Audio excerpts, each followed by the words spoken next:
I think one of the keys in maturing and growing is taking a friendship and build it into a lasting relationship, and getting to know one another as friends, and then seeing what God does in that relationship to take it from there. Heather? I can speak from experience because I just came out of a relationship exactly like that.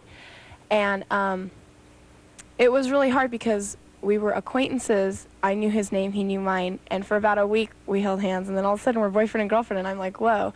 And it went on for about a month where we didn't even talk. I mean, all we did was go out.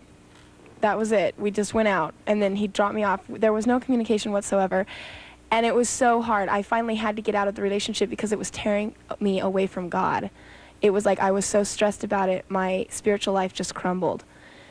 Like, say, this is for the girls, what would be the proper way, just out of curiosity, to go up to a girl that you've never met before and, you know, ask her what her name is and get to know her? What do you guys think would be the best way to say, I'd like to get to know you?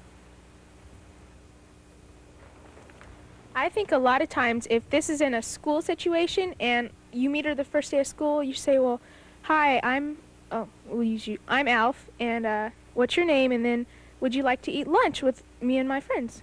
I think to me, that would impress me, and that would just make me want to get to know you better. What would you girls feel if a guy said, would you like to start the evening with prayer? Let's start our night out with prayer. What do you feel about that? That would be totally cool. Totally cool. That would make the date. That would be awesome. I was going to say the same thing.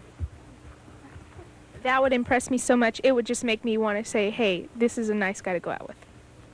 It would just show me that whenever I had a bad day, I could just run up to him and say, oh, look, you know, I need you to pray for me. And if you can't do that with your boyfriend or someone you're interested in, then it's probably not going to work. And it would show me that he'd do it.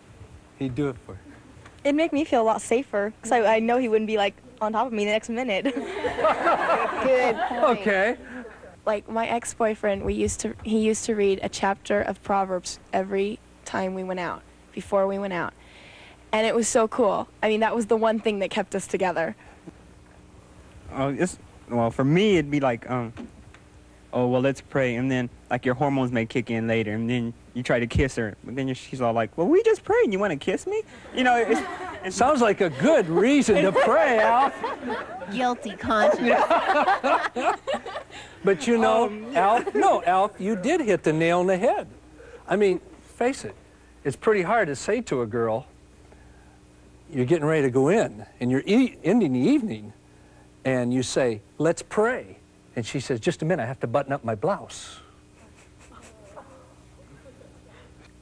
What does a guy do if he's gone, he's a Christian fellow, and he went too far?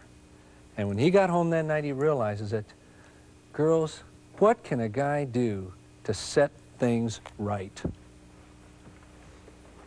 First of all, the couple needs to talk about that, and like if he's the only one who thinks they've gone too far, then maybe he should evaluate if she's the right girl for him, because if she doesn't think they have, she's going to be always pressuring him. Well, even if she doesn't think they went too far, but he thinks he does, should he go to her and Yeah, he should go to her and say, listen, this is what I think, you know, this is where I think we should have drawn the line, and I went too far. And he should apologize even if she doesn't think they went too far. And then he should say, if you have plans to go farther than this anymore, then I'm sorry, I can't. I think we've all learned a lot today about each other, and as important, we've learned a lot about ourselves. And even more important than that, I think we've learned a lot about how our relationship with God through Christ can relate into friendships and relationships.